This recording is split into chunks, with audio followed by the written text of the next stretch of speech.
In this presentation, I will be talking about the Paris Climate Agreement, an elaboration of what was covered during the climate diplomacy lecture. To narrow my scope, these are what I'll be covering today.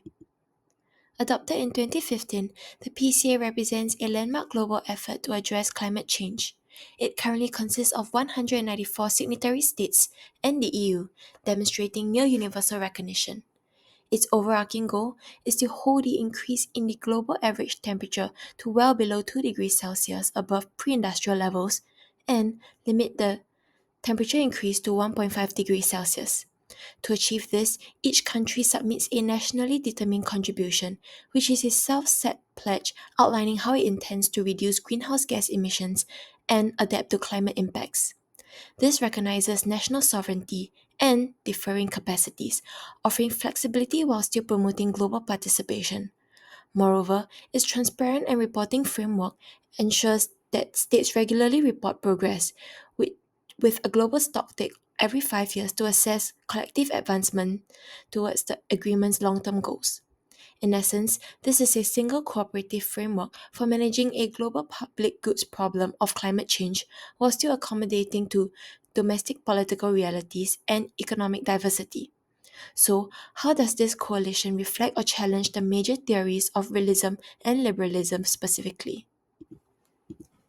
From a realist perspective, the PCA reflects how national interests and power politics continue to dominate international cooperation. Release highlights state sensitivity to relative gains. As noted by Purdon, countries are often reluctant to commit to costly mitigation efforts if doing so slows their pace of industrial development and allow competitors to gain a relative economic advantage. This concern is particularly strong among emerging economies that depend heavily on industrial growth to sustain employment and development. Thus, even though all states acknowledge the risk of climate change, they weigh environmental cooperation against the possible loss of economic and strategic advantage. The anarchic nature of the international system further complicates effective action. Without a central authority to enforce compliance, each state acts as a unitary rational actor, guided by its own interests rather than collective welfare.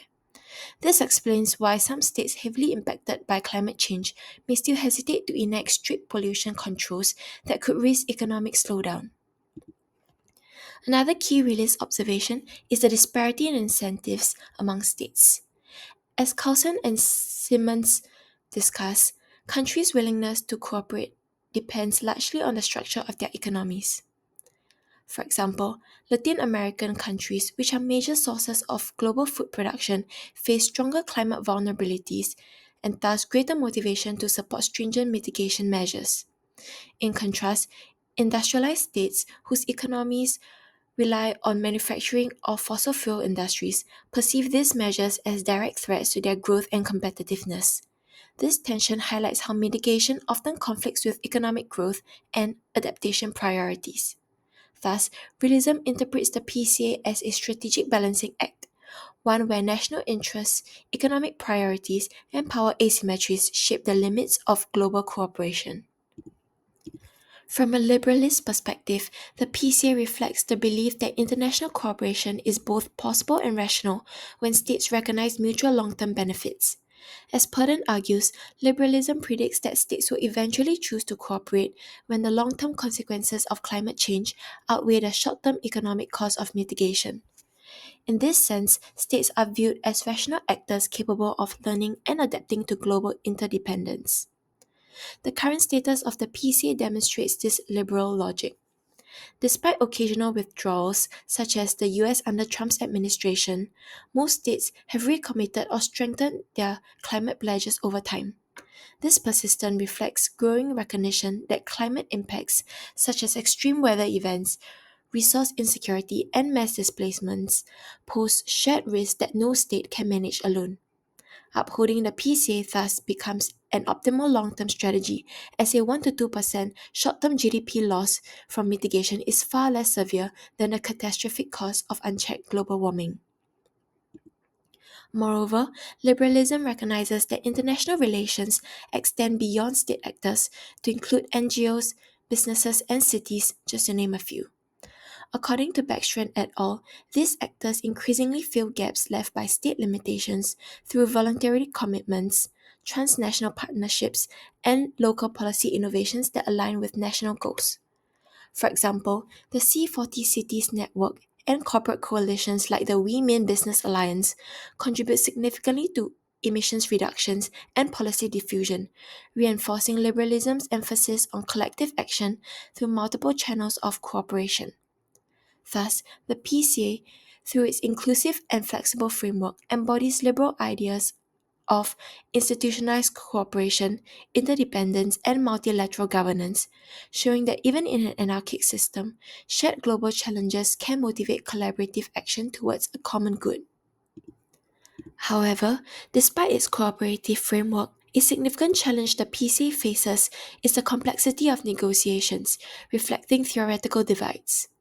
States come to the table with diverging economic structures, development levels, and historical responsibilities. Really see this as a competition for advantage, since the cost of reducing emissions can make some countries less competitive in industries. In contrast, liberalism views the PCA framework as a negotiated institutional design to manage these disparities through flexibility and dialogue.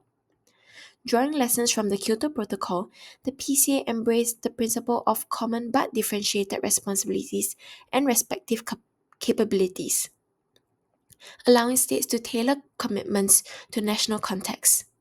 However, these differences also complicate negotiations, leading some states to delay or dilute commitments to protect domestic economic priorities. To understand both perspectives better, we can look into the US withdrawal and re entry into the PCA. In June 2017, the US under Trump announced its withdrawal from the PCA. This move reflected a release perspective where states act to protect their economic and strategic interests above all else. Trump framed the agreement as an unfair constraint on US growth and industry, prioritizing relative economic advantage over global cooperation. Realists argue that in an anarchic international system, states cooperate only when benefits outweigh costs. Hence, the US withdrawal demonstrated how powerful states may defect when international rules seem misaligned with domestic priorities. However, in 2021, the US under Biden rejoined the PCA, marking a clear shift towards a liberal approach.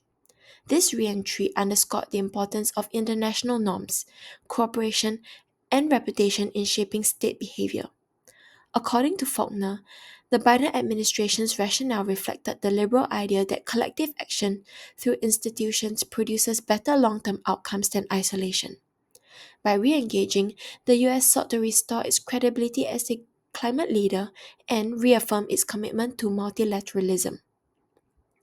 Ultimately, the US case highlights how realist self-interest and liberal cooperation coexist in climate politics, whereby states pursue national advantage but also recognize that global engagement serves those interests best in the long run.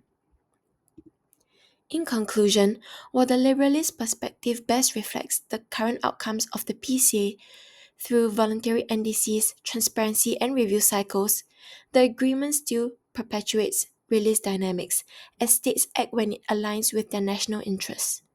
The challenge faced reveals where liberal institutions remain fragile and realist concerns to dominate. For the PCA to remain effective, strengthening its institutional design, enhancing transparency and capacity building, as well as ensuring that cooperation aligns with state self-interest are crucial so that both power and partnership drive global climate action forward. I've come to the end of my presentation. Thank you.